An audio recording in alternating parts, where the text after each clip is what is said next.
The city was alive, but not in a way that felt warm.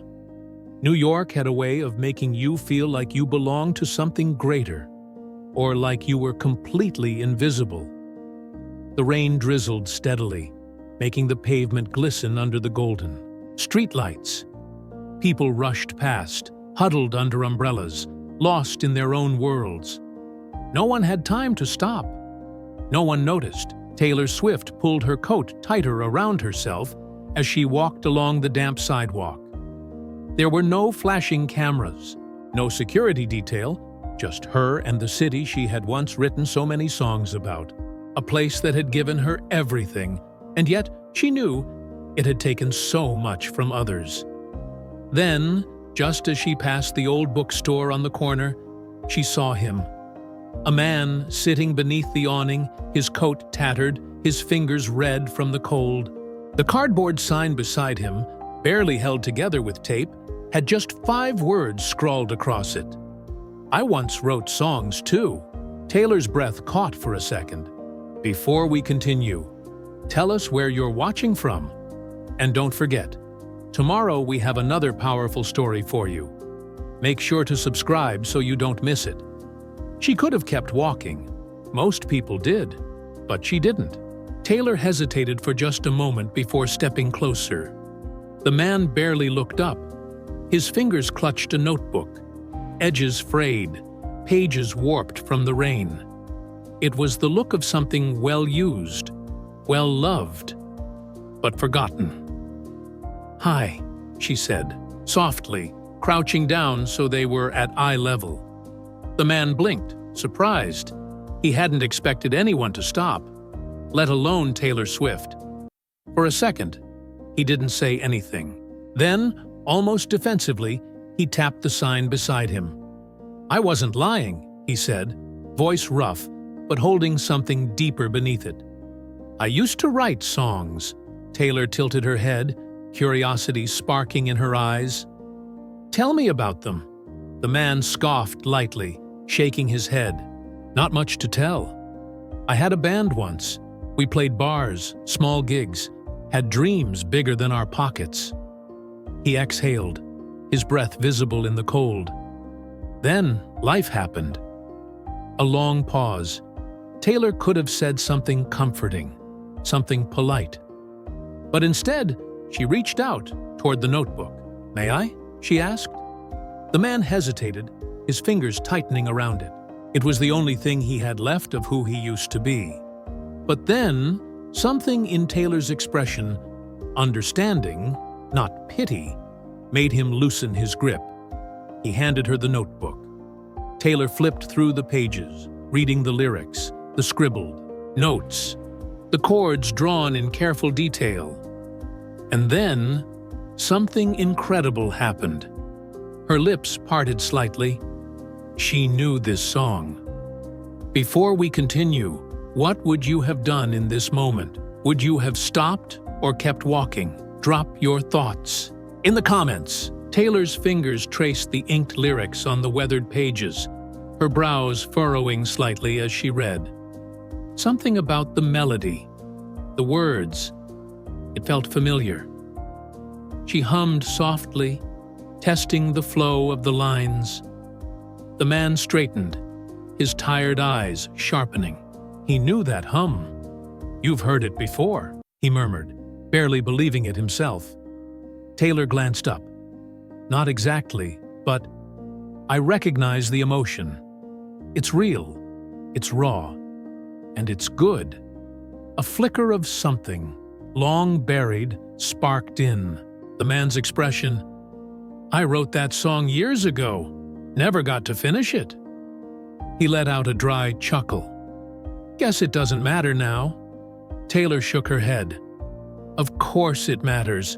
Music always matters." She looked back down at the notebook, flipping through a few more pages. Then, without hesitation, she handed it back to him. "Sing it for me," she said. The man tensed. He shook his head, looking away. "I haven't sung in years. My voice is still yours," Taylor interrupted, her tone gentle but firm. It doesn't have to be perfect. Just sing. A pause. The street noise around them faded into the background. Finally, with a deep breath, the man closed his eyes and began to sing. At first, his voice was rough, shaky, like an instrument left untouched for too long. But as the melody unfolded, something shifted.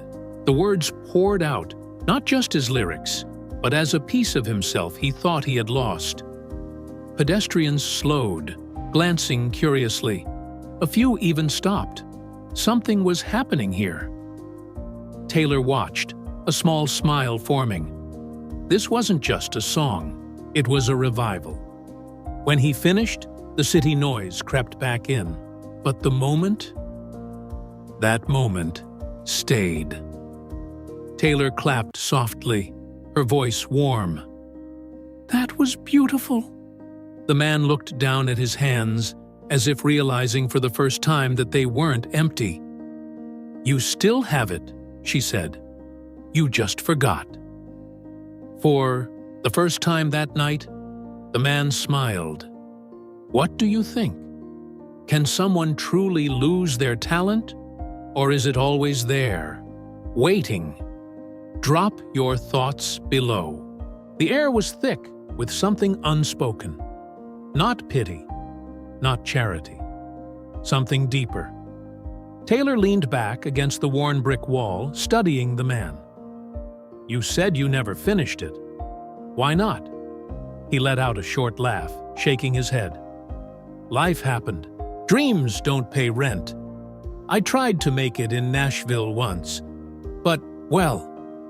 He gestured to his surroundings, his voice trailing off. Taylor frowned. "So, you stopped?" He exhaled. "I didn't have a choice. Music didn't want me, so I stopped wanting it." A pause.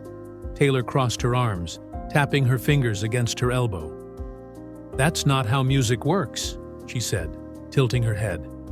"It doesn't just leave you." The man's eyes flickered. "Doesn't matter anymore." "Doesn't it?" she pressed. The world around them buzzed.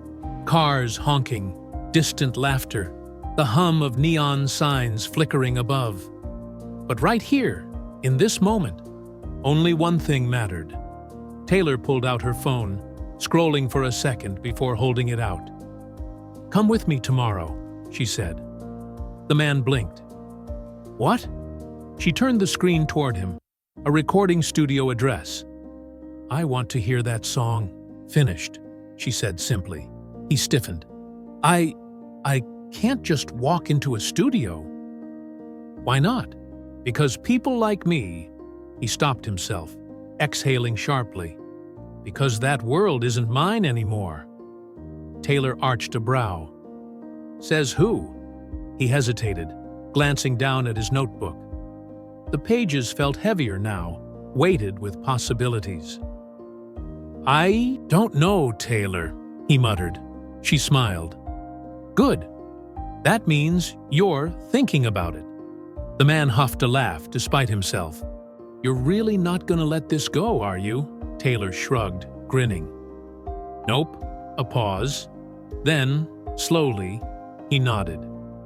"All right," he said, voice barely above a whisper. "One song," Taylor extended a hand. "Deal." He stared at it for a beat before shaking. "It."